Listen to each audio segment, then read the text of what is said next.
Hello guys, my name सीमा गोस्वामी। मैं आपके लिए लाई हूँ सीपीसीटी कंप्यूटर के अति महत्वपूर्ण प्रश्न जो आपके पेपरों में भी आते हैं। इससे पहले अगर आपको ये वीडियो पसंद आए तो कृपया लाइक करें एंड चैनल को सब्सक्राइब करना ना भूलें। CPCT question in Hindi. पहला क्वेश्चन, जब एक प्रिंटेड सर्किट बोर्ड पर कई इंटीग्रेटेड सर्किट लगाते हैं तो क्या कहलाती हैं? ए रैम, बी रोम, सी सिम, डी इनमें से कोई नहीं। तो हमारा आंसर है सी सिम।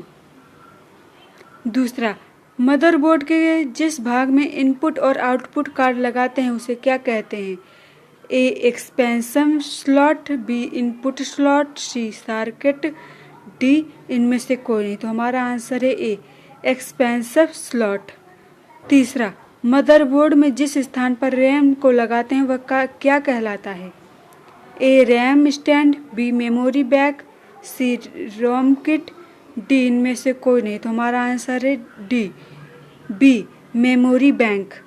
चौथा, कंप्यूटर का बेसिक इनपुट आउटपुट सिस्टम क्या कहलाता है?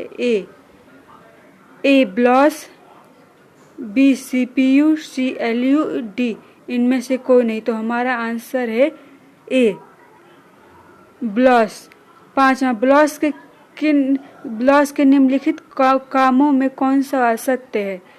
ए यह मदरबोर्ड के सभी सर्किटों को आपस में संबंध बनाकर रखता है, बी यह माइक्रोप्रोसेसर को काम करने का निर्देश देता है, बी यह माइक्रोप्रोसेसर को काम करने का निर्देश देता है, सी यह सॉफ्टवेयर कॉपी करता है, डी दोनों सत्य हैं। तो आंसर है हमारा सी यह सॉफ्टवेयर कॉपी करता है। छठवां, कंप्यूटर के ऑन होने से ले स्प्रंट या सी स्प्रंट तक पहुंचने की प्रक्रिया क्या कहलाती है? ए बर्मिंग, बी बूटिंग, सी रनिंग, डी इनमें से कोई नहीं। तो हमारा आंसर है बी बूटिंग। सातवां, जब कंप्यूटर का मेन स्विच ऑफ करके ऑन किया जाता है तो क्या कहलाता है? A cold booting, B warm booting, C दोनों, डी इनमें से कोई नहीं। तो हमारा आंसर है ए कोल्ड बूटिंग। आठवां, जब कंप्यूटर की जबरदस्त सकमस की द्वारा ऑफ किया जाता है तो यह क्या कहलाता है? A cold booting, B warm booting, C दोनों, डी इनमें से कोई नहीं। तो हमारा आंसर है बी वॉर्म बूटिंग। नौवां, जो फाइलें कम्त ब्लाउनउंदक के प्रयोग के द्वारा मॉनिटर पर नहीं दिखाई देती क्या कहलाती हैं?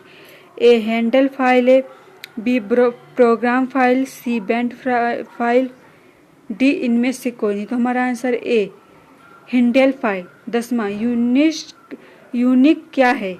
ए यह एक multi user multitasking operating system है, बी यह स्कैनिंग प्रोग्राम है, सी यह प्रिंटिंग सॉफ्टवेयर है, डी इनमें से कोई नहीं। तो हमारा आंसर है यह स्कैनिंग प्रोग्राम है, सी यह प्रिंटिंग सॉफ्टवेयर है, डी इनमें से कोई नहीं। तो हमारा आंसर है ए यह एक multi user multitasking operating system है।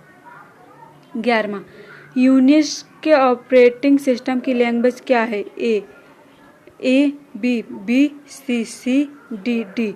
तो हमारा आंसर है सी का सी। 12 यूनिक्स के निर्माणों का श्रेय किसे जाता है? तो आंसर है हमारा पहला ए NT80, बी इंटेल, सी बेल रोबरेटी, डी कोरल। तो हमारा आंसर है सी बेल रोबरेटी। 13वां, COBLO क्या है? A common business audited language, B एक विशेष प्रकार का कंप्यूटर, सी एक विशेष प्रकार का स्कैनर, डी इनमें से कोई नहीं। तो हमारा आंसर है A common business audited language. 14वां, COBOL प्रोग्राम कब विकसित हुआ? ए 1948, बी 1958, सी 1968, डी 1978 ईस्वी। तो हमारा आंसर है सी 1968 ईस्वी।